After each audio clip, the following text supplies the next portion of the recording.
Thank you so much, Tony, Jean-Paul, Larisha. As Jonathan said earlier, we structured the morning to look at kind of our contemporary landscape and context before pulling back and looking at history. And as David told us, FASB really thinks that history is important.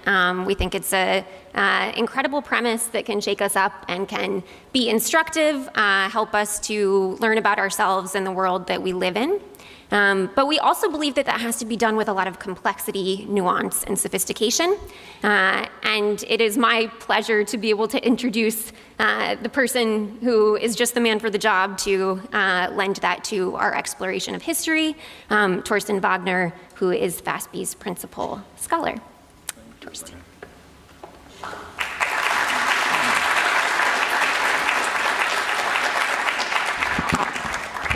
Very exciting to be here. So I have time until something like 20 past 11 to cover a period that I just recently read, the Third Reich, that still is the most researched period in human history and also has the largest number of publications.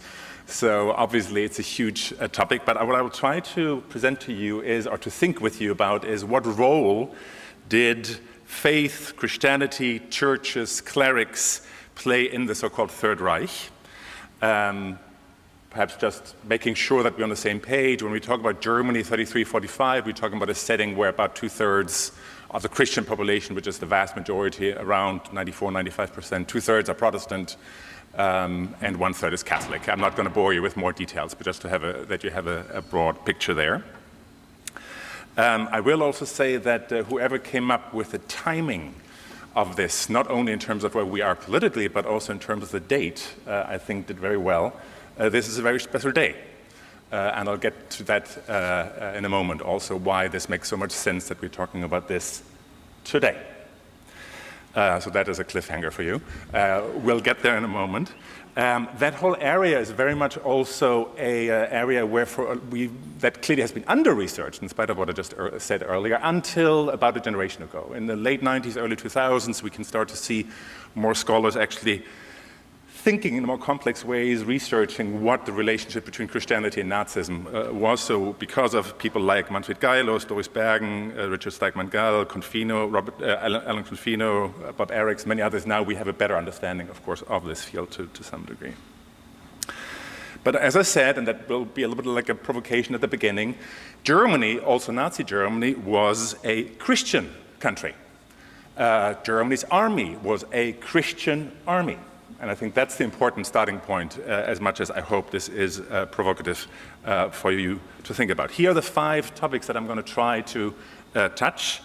What were the perceptions of Christians and of religious leaders, pastors, to 1933? If I throw that out, I just assume that the reference is, of course, that Hitler is made chancellor. They will depict it as seizing power. That's a whole discussion in itself. But this beginning of the Nazi regime in early 33, how did Christians and Christian leaders react to it, read that? Secondly, what does faith, Christian faith and religion look like in Nazi Germany? Thirdly, do we have some examples of faith and religiosity as a resource for resistance?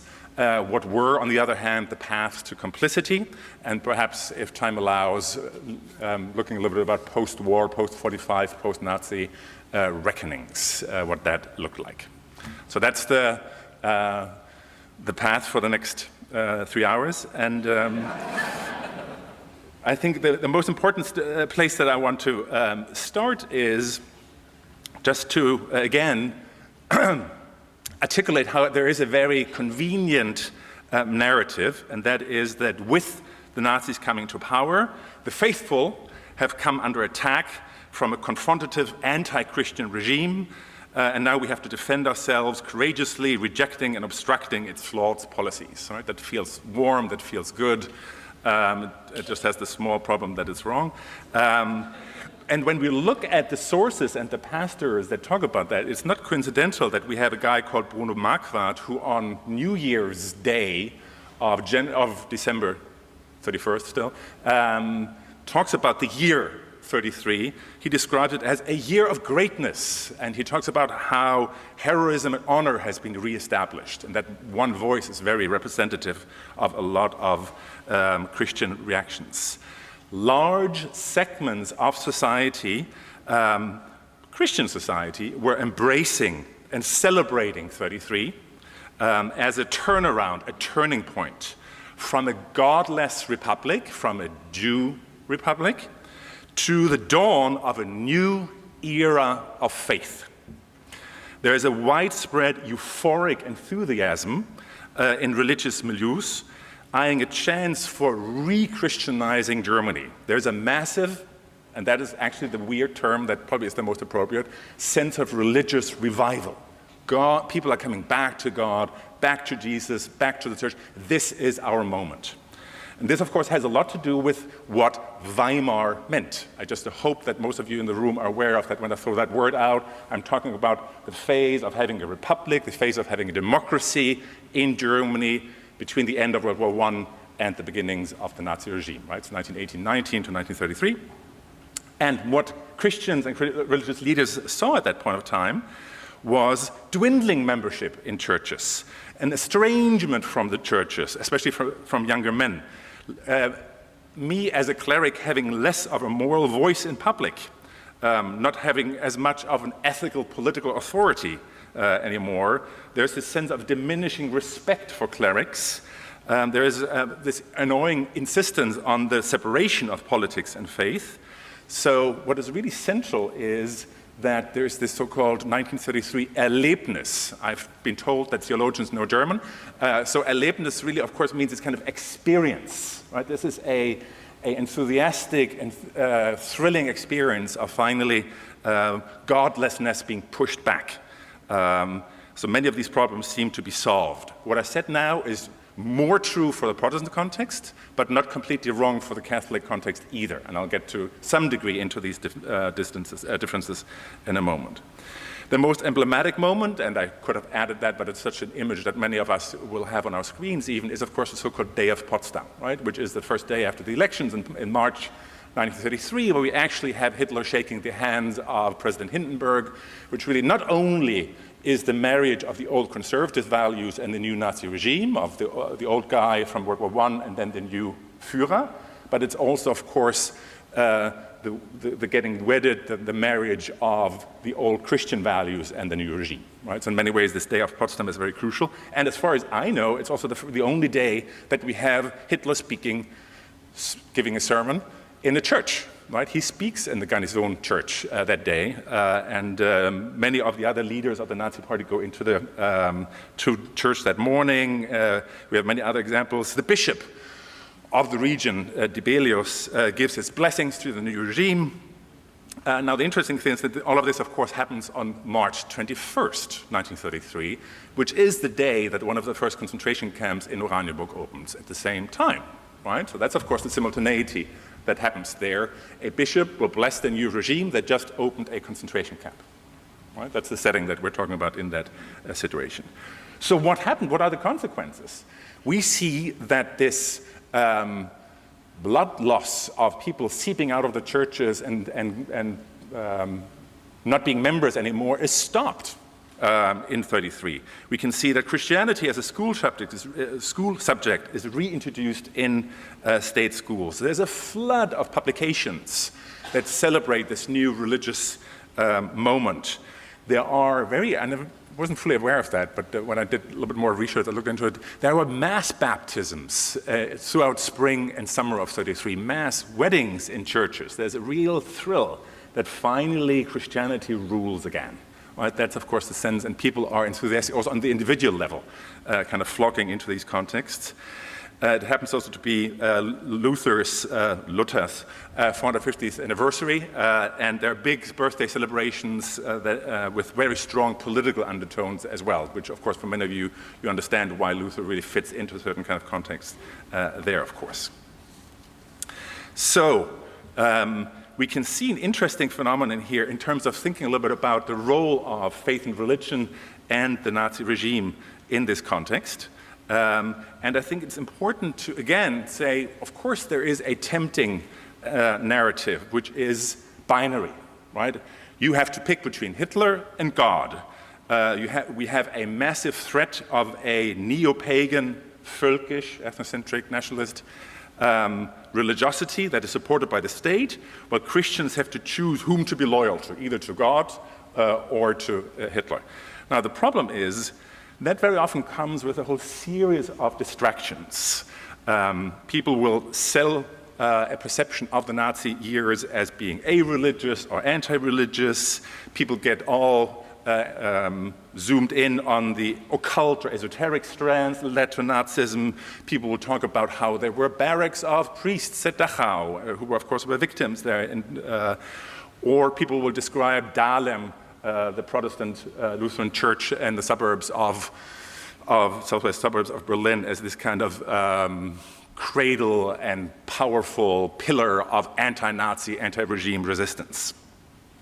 What this obscures, all of these distractions, I would say, in a slightly aggressive way, is a very simple, important fact, and that is that people like Manfred Geilos, that you see one of his most recent books here, will emphasize over and over again is that the most dominant reality for Germans in the 30s and 40s is some kind of a dual faith, some kind of a hybrid faith, believing in Hitler and Nazism and believing in the Christian God or in Jesus. You can combine the two. You can have hybrid connected faiths. So we've come used to talk about the so-called Deutschgläubige, these kind of völkisch, ethnocentric, right-wing radicals who are in opposition to this church establishment. But when we then look at the numbers, we realize that only 0.1% of the population are members in these contexts. So they are used by the Nazis as a tool when they need them, but they are not in any way quantitatively significant. And even the so-called Gottgläubige, right? We have the Deutschgläubige and we have the Gottgläubige. This is for the gourmand among you, right? The terms.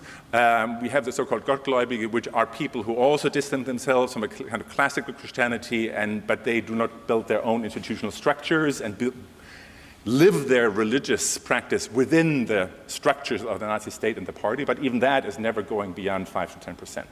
So I hope that you get the punchline here with all the numbers that I throw at you, and that is that we still have a continuity of 80, 90, 95% people sticking to the traditional churches in Germany at the time. On top of this, of course, we have a Nazi culture that in many ways has its own religious characteristics. If you think about the emotional devotion to a charismatic leader, a religious dedication to Volk, Germanness, race, Reich, Führer, right? There are some kind of religious elements to that. We have these liturgies of mass events. People have talked about Nazism as a political religion, right? So all of these kind of doors, of course, are open to thinking about this as well. But in the end of the day, I think it's important to realize that unlike, let's say, Stalin's Soviet Union, the Nazis do not close down churches. They do not tear down churches. They actually build new churches. And very often when you look at the architecture of churches that are built in the 30s, they are architecturally, in terms of the symbolism, very interesting mixes of Christian references and Nazi references. It can go hand in hand, even when you look at the architectural history of this period. So most importantly, and this is again a Geilos point here that I'll share with you, is the most important group in terms of worldview, in terms of religious orientation, are the Christian Nazis. This is what, again, 80–90% of the population are. They are dedicated to the new regime, and they continue to practice and live their Christianity in this kind of context. About 2/3 of the members of the party, and approximately the same numbers even the members of the SS, which you know is the elite unit that eventually will be the shock troops of the genocide, are church-affiliated, church members, and they continue to be. Right? And I think that's important to keep in mind. So in other words, about a majority saw Christian faith and Nazism and racism as compatible, as something that you can connect. And we easily misunderstand when we, in some kind of myopic way, zoom all the way into the conflicts within the Protestant church, and we talk about the so-called Kirchenkampf and these struggles, we lose sight of the big picture here, right? And that is that people, of course, are both, that they stay connected. There's a guy called Olof Simonsen who I came across recently who just started to do research on what can we say about these millions of German soldiers who fight on the Eastern Front. You know that there was an exterminatory war going on in the Soviet Union, and of course millions and millions of German soldiers are out there. And he found a way, also in terms of new technological possibilities, to actually go through the letters of the German soldiers out at the front and how they talk about God, which I found fascinating. Right, to see, and what, I mean, obviously that could be a whole discussion in itself, but I think for me the essence is that we really see that these people stick to their faith and they negotiate their own complicity in genocide in the language of their Christian religion, and it's not a problem for them. They find, the vast majority find a way, even being in the, you know, in hell and at the center of the action in terms of the genocide, and they still can negotiate their faith. We have the whole spectrum, right? We have some people who doubt what they're doing and whether they should do the right thing, and they are thrilled that they actually get to reopen churches that the communists had closed, right? It's a complex picture, but I think it's very interesting just to read that. And my favorite quote is a relatively young soldier writes to his father, I think he must be 18, 19, please send some literature about how a Christian, or whether a Christian also can be 100% Nazi, and don't forget to send socks, underwear, and also some more candy. Right? So that kind of a combination. So I like that kind of very real combination. But you can see that this is a reflection. How can I be, how can I be 100% Nazi and a Christian? So that's a good example of what we find in these letters, of course, as a negotiation that is going on there. This all starts with, as some scholars have pointed out, a semantic shift. And the semantic shift is, of course, that we come from a situation where over decades people have talked about the Volk, right, the German nation, but in a way that already had been sacralizing the nation, right, making it something holy, something special. And that is gliding, semantically gliding into starting to talk about a religiously connotated notion of race, Rasse. And that way is not that far. A sacralized Volk to a religiously defined or codified Rasse terminology. And that's a very important slide, as you probably can imagine, for all kinds of reasons. So what about the Catholics? Even in the Catholic context, we can see a desire for that kind of religious political symbiosis, a desire to find intertwined practices and connections. It's true, they are less split than the Protestant universe for all kinds of reasons that might be obvious to most of you.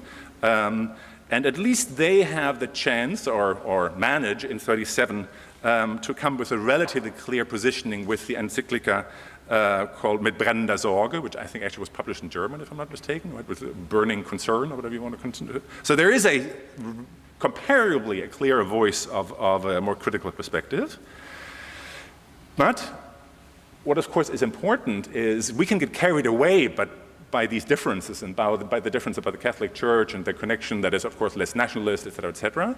But what we should not ignore is we know that there are significant areas of Germany that are predominantly Catholic. And yes, Austria was almost completely Catholic, and since 38 is part of the Greater Germanic Reich, and Nazism works, right? So it's not as if just because you have only Catholics around that suddenly Nazism collapses. And I think that's a very banal argument, but I think it's relevant, right? The Nazi system and the regime continues to operate even when you almost only have Catholics around on all levels. So I think that's an important factor to take into that.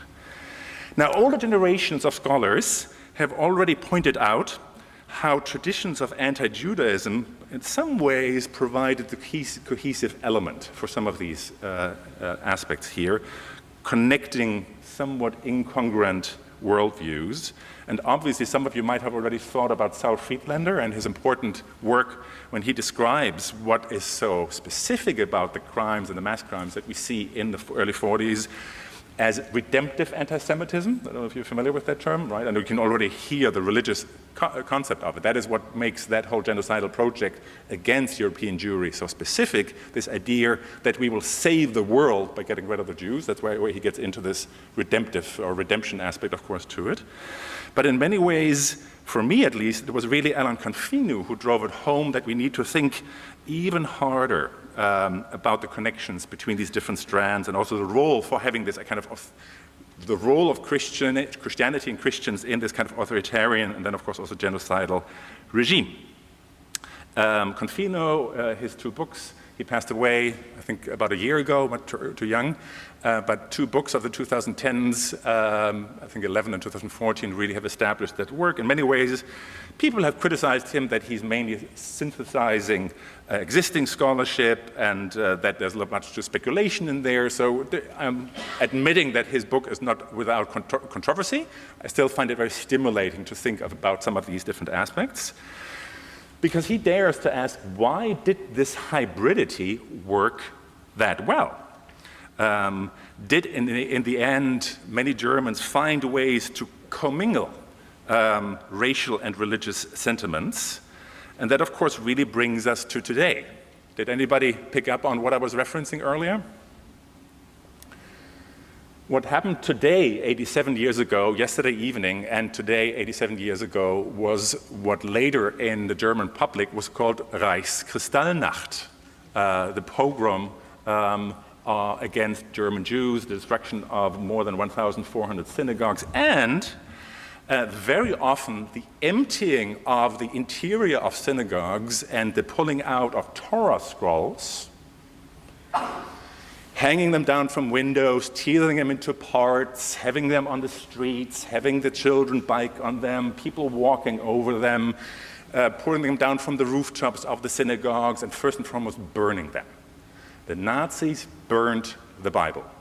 The Nazis burned the Hebrew Bible. And I think I agree with Confino when he says that's an aspect of the 30s that we somehow walk by, not fully thought about. What does it mean that burning Torah scrolls is so central to these public stagings and public spectacles of the 30s in this kind of, what does it mean? And this is not only a top-down thing, it very much is a grassroots project of burning the Torah scrolls in that moment.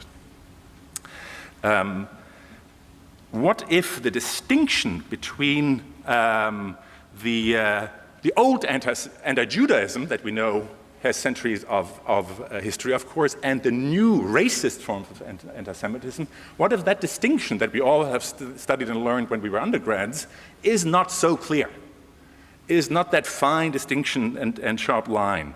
Are there much more kind of connections in that kind of different context? And where Confino ends is being a certain good Nazi and being a certain good Christian went hand in hand in the Third Reich, as racial and Christian anti-Jewish ideas complemented each other in many respects. The idea of race could not have been received by Germans and could not have thrust them into commit such crimes in such a short time without the legitimacy it received from Christian religious sentiments.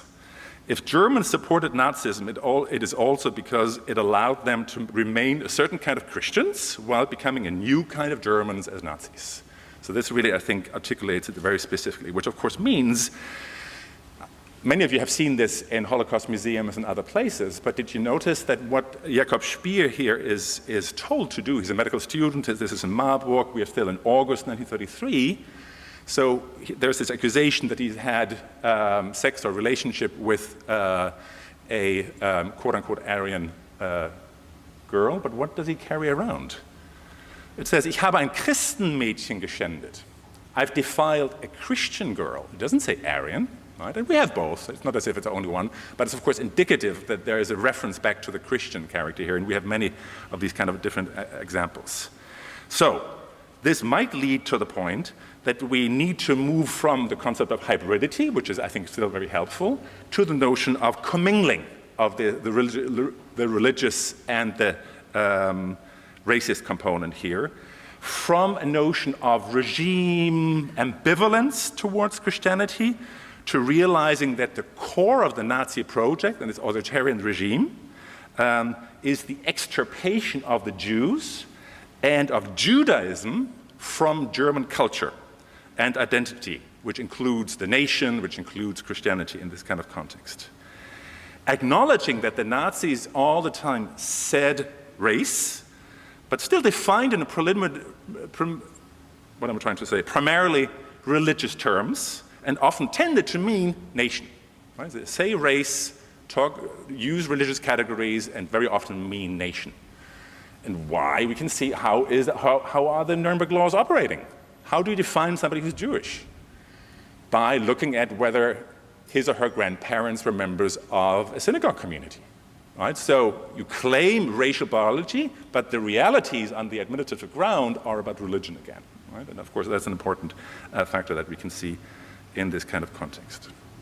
So the point is here, I assume that we're all aware of that what the Jews are accused of in that establishment of the regime is, of course, a long list. Right? The Jews are to be blamed for liberalism, communism, socialism, atheism, abortion, sexual freedom, eventually the carriers of all illnesses. The list of what anti-Judaism and eventually anti-Semitism, of course, accuses the Jews of is very long.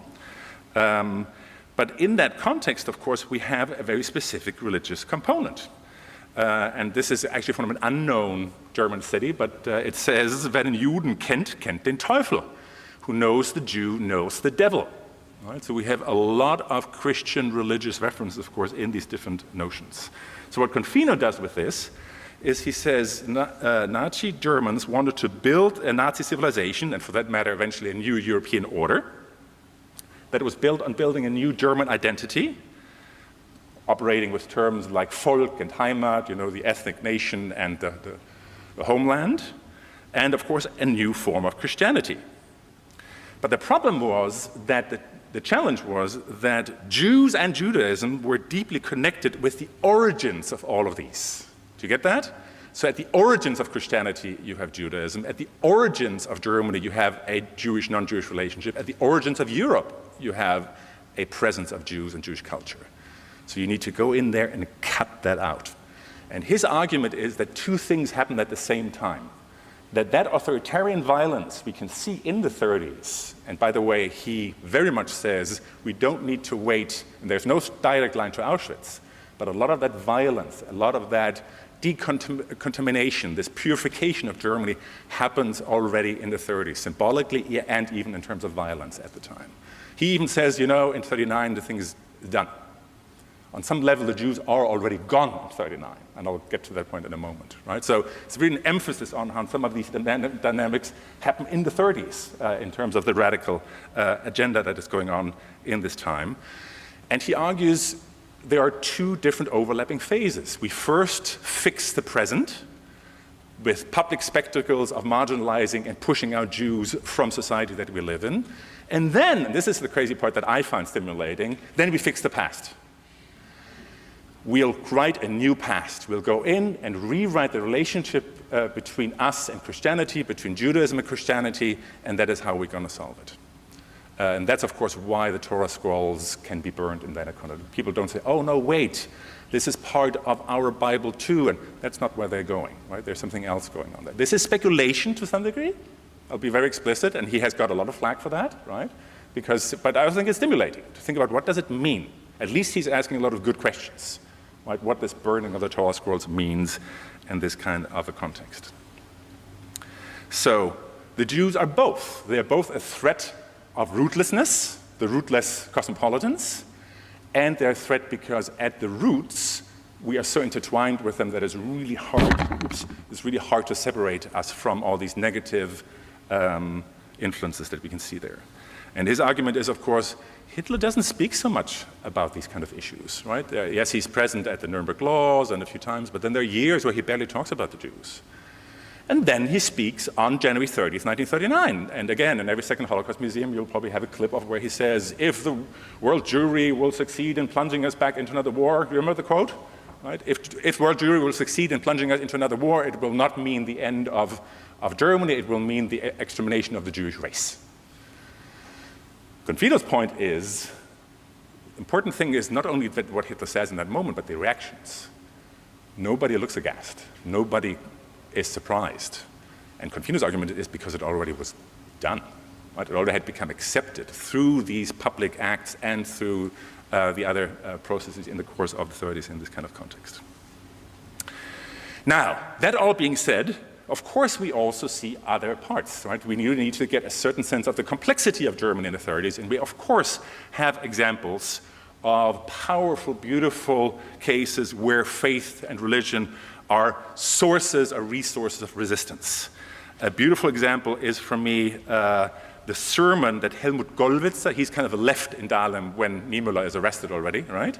Gollwitzer speaks a few days after what we just talked about, right? After the so-called Reichskristallnacht, and actually uses the opportunity of the day of repentance, or the day of penance, right? That is a part of the church calendar, to talk about this and say, well, how can we even talk right now? How can we even talk about repentance?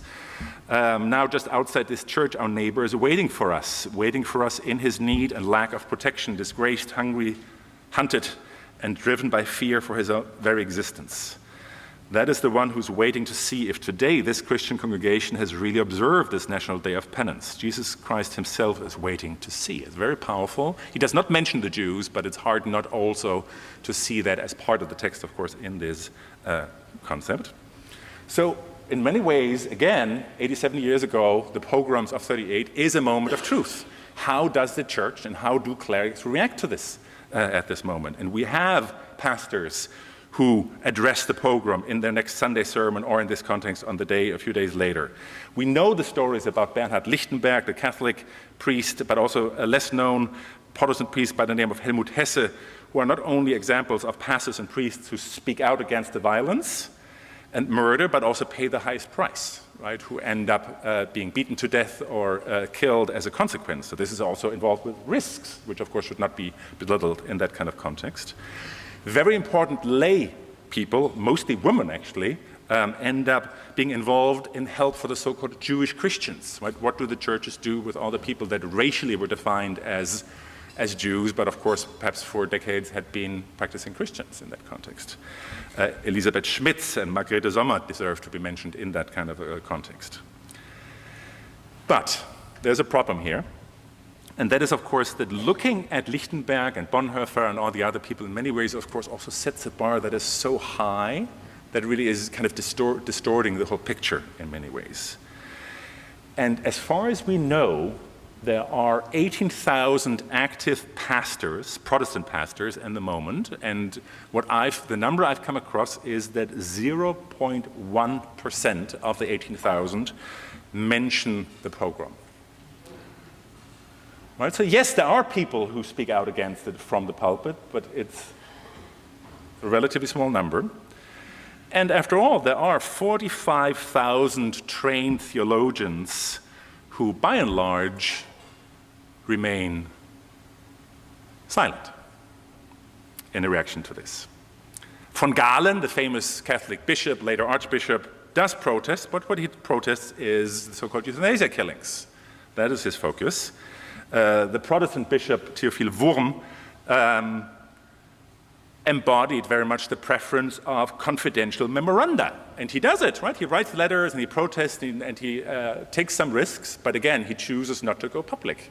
And again, it's a difficult situation to be in, but I'm just making it clear that we know what we're talking about in this kind of context. So you could argue that the essence of all of this is, as a whole, the refusal to use the platforms and infrastructures of the only existing, somewhat independent institutions in that authoritarian dictatorship must be seen as a dire failure. They could have done it, right? They could have used these institutions, and they choose, for complex reasons, not to. And if somebody still is in doubt, let me just really spell it out. The confessing church is not a reaction to the Nazi regime. I assume that most of the people in the room are aware of it, but let's just make sure that we have that established. They are not reacting to Nazism. They are very often conservative and anti-Weimar in their positions, and they push back against the German Christians. Otherwise, we wouldn't have the confessing church. Right? They react in internal Protestant kind of conflicts at the time over turf wars. And against that backdrop is, of course, stories whether they're Protestant or Catholic, of heroism and victimization, let's put it mildly, but irritating, right, in that kind of context. So that commingling of the religious and the racial components in many ways also means that our assumptions about some Christians having a hope for an authoritarian conservative Germany or being able to have some kind of mitigating influence also need to be qualified in this kind of different context. All of this cannot obscure the most prevalent characteristic of individual and collective responses, and that is complicity in this context, of course, on many different levels. This is Confino again. In their aim to eradicate Christianity's Jewish roots, the Nazis found support in the Christian churches. They were overall united in the idea of the Jews as a degenerate moral and spiritual influence on German Christians that should be removed in one way or another. None of the churches defended the Jews after 1933. So what kind of forms of complicity can we see here? About 15 to 20% of the Protestant clergy became members of the Nazi Party. Of course, in the Catholic context, again, for complex reasons, that's much smaller, probably less than 1%. And our very own Kevin Spicer, one of the FASB faculty, is probably the expert on these so-called brown priests. So we have some, but there's a very tiny group, of course. We can see this compatibility and transition and enmeshing of anti-Judaism, anti-Semitism that we talked about for a few times. We can see that complicity, of course, in the sermons and the teaching. I mean, even Karl Barth will, after the war, regret that they set up the Barmen Declaration, but they omitted the Jews from it. So even that picture is problematic. The complicity was in the realm of practice. Large number of church officials and pastors were part of the whole machinery of producing, what should we call them, race passes, right, of kind of bringing evidence that you were Aryan. For that, you needed the church books. You needed to prove that you had Christian roots, and the whole church machinery and the archives were part of that, of course. There was a betrayal, I think that's the only meaningful word, of the Christians of Jewish descent that were let down, that eventually even were excluded. And of course, we very much also see a silence of, is this my computer ringing? Or? No. The silence that prioritizes the integrity of the institutions, or perhaps also out of an individual fear. That's over, good. Oh, it was this science that I have to wrap up. This is Rebecca's way. There's a small ring here. I am soon coming to an end, don't worry. The point that I wanted to make, and one of the last few points that I can do in my last 3 minutes here, is the complicity also takes form not only in the reactions to the pogrom, but also in a broad enthusiasm for the war. When we look at how pastors preach and write and react both to the beginnings of the war, the attack on Poland, the other aspects of World War II, and especially, of course, the attack on the godless Soviet Union, quote unquote, we can see a broad enthusiasm and support that goes far into the confessing church, right? They are not free of that, right? Of course, that's also where the complicity, of course, then becomes visible in this context. I find it also significant that when it comes to the great finale of the bombing of German cities, we have a lot of sources that indicate that Germans see this as a divine punishment. Right? This is now the fire is coming back. We can see the cities being destroyed. Now we have to pay back. So there's a very interesting psychological, spiritual, I don't know how to interpret it even, but this kind of reaction to say, we remember fire, we remember 38, right? And now we can see this coming back, of course, in many ways.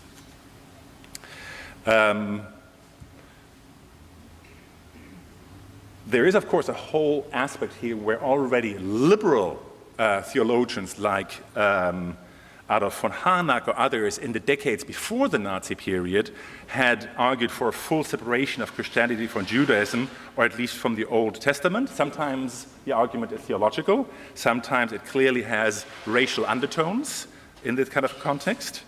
And as I said already, we have a very weak reaction to Kristallnacht, but the interesting thing is whether we have the vast majority that is silent or okay with the pogrom, or the few that actually protest, they do not see it as a racial component.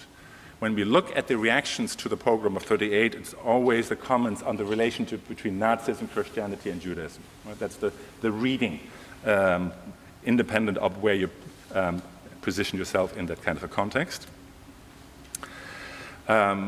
And of course, there's a whole scholarship that also is about the so-called Institute for the Study and Elimination of the Jewish Influence on German Church Life, right, which was led by Walter Grundmann, and Susanna Heschel, of course, has written very important scholarship about that very systematic approach to put it back.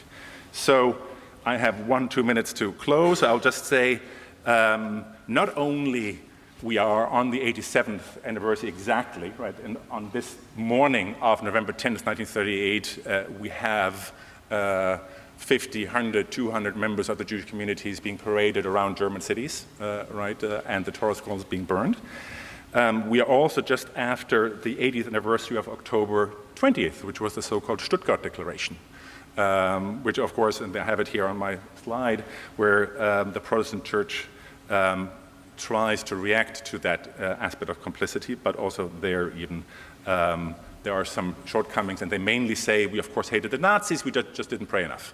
I mean, I'm not doing justice to it, but there's still, it has its deficiencies, let's put it that way, right, in terms of that moment. And what already has stood out to me is to what degree we can find the pastors after the end of the war, now we are in 45, 46, 47, being lobbying the same pastors who just were complicit in so many other ways.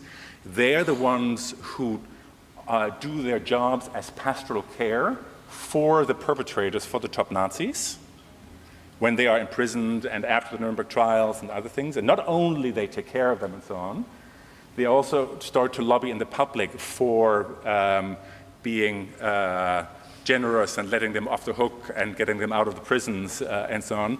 Interestingly, in my humble understanding, missing a point that you should generate forgiveness when somebody has confessed their sin, right? Isn't that the concept? They jump over that step, right, and just want the Nazi leaders off the hook, so they play a very, I would say, detrimental role in terms of how to deal with that past and the question of accountability, 45, 46, 47. So the question is, when Christianity allows itself to become supersessionist, anti-pluralist, and anti-secularist, it will easily become part of the problem, not the solution. And I hope that, and we already with the first panel today, I think we got a great start with an awareness of that we need some kind of self-critical aspect here, right? That it can't be a blame game, and you did such a wonderful job with your discussions earlier with that kind of component. And perhaps it is the question of where, also historically, where are the blind spots of quote-unquote progressive or liberal forms of Christian theology, also in this kind of current moment in terms of the self-understanding, the practice and the theology in that kind of a different context. Thank you.